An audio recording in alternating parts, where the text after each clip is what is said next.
چا اور بل کړی د لوی قدرت په منظرونو کې چا زیری هغه دی زیری نظم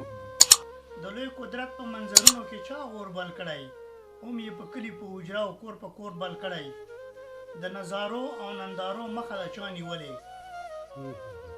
د نظارو او نندارو مخه د چا نیولې د ارتقا د پښتنو مخه د چا نیولې چا د فطرت په رنګینو کې تغیر راوستو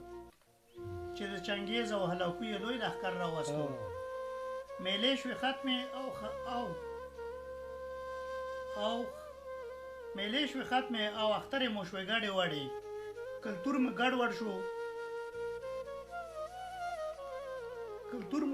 شو سندرې مو شو ګډې وړې سندرې که نه زما وطن کې خو به رنګ په رنګ ګلونه کېدل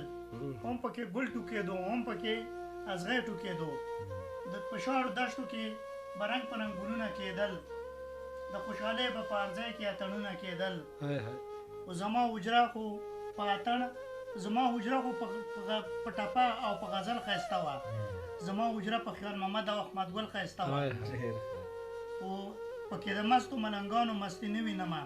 په زیارتونو کې اوس هغه ګرمي نه وینمه د پېښور د یو ملنګ بابا دربار ښار شو کیسه خوانۍ او ډبګرۍ مینه بازار خوار شو په ګل وطن کې به مو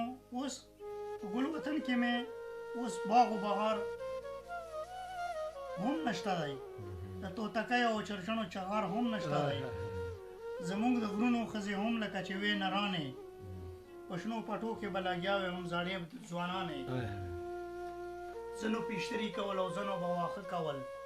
ځنو شرشم کول او ځنو به سابه کول ځنو درانه وزوکي به د غره راوړل ځنو په سر راوړل او ځنو به په خره راوړل خو دی مو امید چې په وطن به پسرلی راشي په خوشحالۍ او په ګډا به هر سړی راشي بیا به زمونږ په کور او کلي کې یو شور پیدا شي زمونږ په دغه جدوجهد کې به زور پیدا شي یو ورځ به خامخا یوه سپینه کوتره راځي د امن زیری به مو کور ته مقدره